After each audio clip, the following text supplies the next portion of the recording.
We've had a good mix of basketball and football today. And we are going back to the gridiron now with one of the recent BYU football signees, a receiver extraordinaire, return guy that the offensive coaches are very excited about. Jonah Trinnaman joining us on the Deseret First Credit Union Hotline, a four-star guy out of Snow College and American Fork, Utah. Jonah, welcome to the show, man. Thank you for having me on. What's your schedule like today, balancing classes and all of that business? I don't start until like 11:30, so I have like 11:30 in classes until like 1:30, so it's not too bad. But that was well planned on your part. That's well done. Yeah, well planned on your part. Sleep in. Nicely done. What classes do you have today?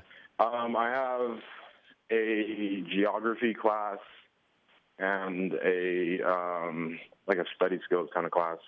Okay. We've heard that you grew up a BYU fan. Is that true? And if so, when did you become a BYU fan? Yes, it is true. I can't remember. It was when I was way young.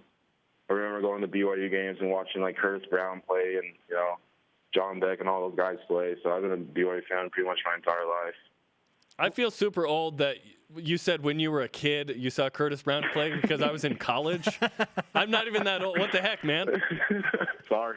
Hey, it's all good. Okay, so Curtis Brown, John Beck, are those guys your BYU football idols then? Because for Jeremy and I, it's like Ty Detmer and. Mm-hmm. Okay. Yeah, it's probably just Curtis Brown. I was a huge Curtis Brown fan. Wanted to change my name to Curtis Brown when I was younger. Yeah, I loved Curtis Brown. I still love him today. So. Have you met Curtis Brown? Yeah, I have. I met him probably like 4 years ago. So he's a cool guy. I really like him. What was your football recruitment like out of high school? I know you went to Snow College and had to go that route and are now at BYU. But what was the situation for you coming out of high school as a football player? Yeah, my confidence just wasn't really good. Just didn't really believe in myself. Had that Utah State offer, but they kind of put a bait and switch on me to switch me to play DB.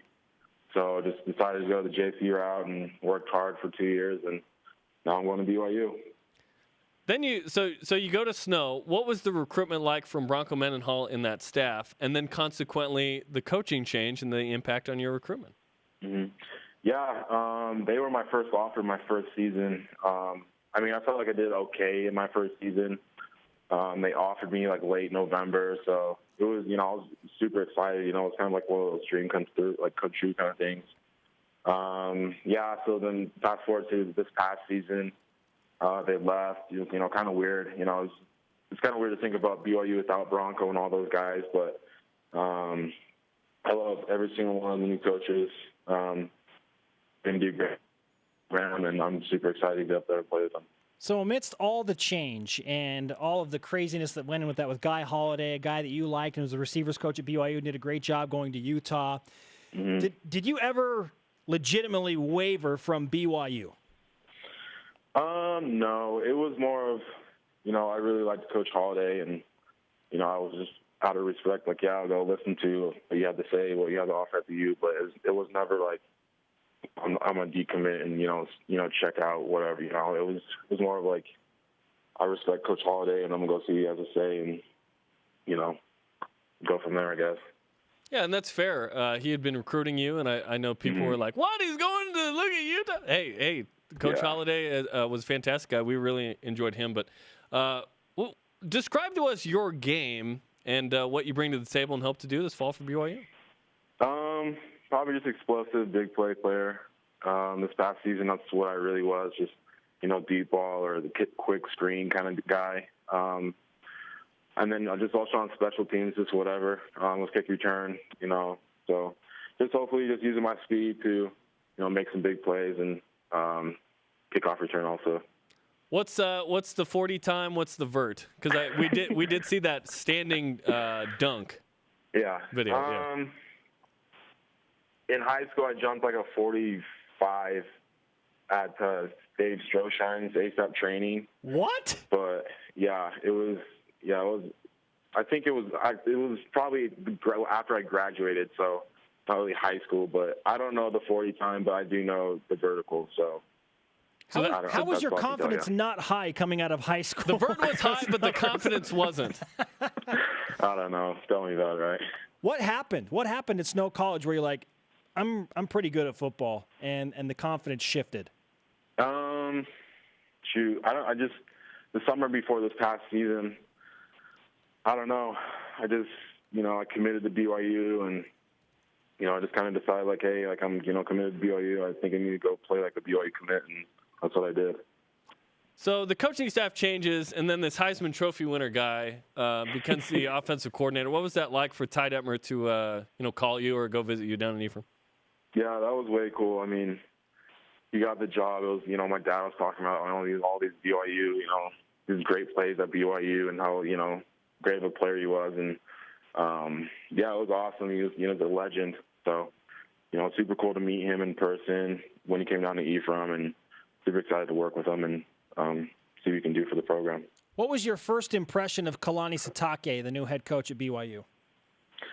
I actually met him when he was coaching at Oregon State, and so the first time I really talked to him was when he was at Oregon State, and he told me, he was like, yeah, I want you to play cornerback. I don't want you, I'm not going to tell you we want you to play wide receiver because, that'd be rude. Let's just switch you over. That's kind of messed up. So, I just want to be honest with you, up front, and tell you we want you to play cornerback.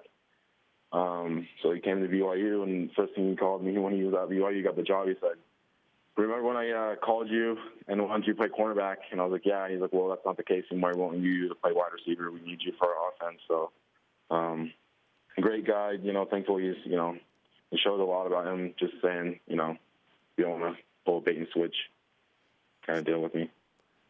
BYU loses a bunch of receivers. What kind of impact do you expect to have this fall for BYU against a good schedule? I don't know. Honestly, I'll do whatever. I feel like, I'm just thankful for the opportunity to play there and just do whatever they want me to do. But I think the whole receiver core, we have a lot of great receivers coming back. So I think, especially with this passing game coming in, I think the BYU receivers going to play a big part in what we want to do this season. Your buddy Handsome Tanielo gave you a nice shout-out when he was on the show, so you've got about 5 seconds to give him a shout-out if you'd like to. Yeah, Handsome's a great player. Obviously, that's, 4-star, one of the best recruits in the nation. The whole season he was taking on just double teams. So, yeah, it says a lot. He's a great player, great kid. I think he's going to do really well at BYU. Jonah, we appreciate the time, man. Look forward to having you at BYU, and we'll talk to you again soon. Awesome. Thank you. Jonah Trinnaman on the Deseret First Credit Union Hotline. Deseret First, your values, your timeline, your financial future.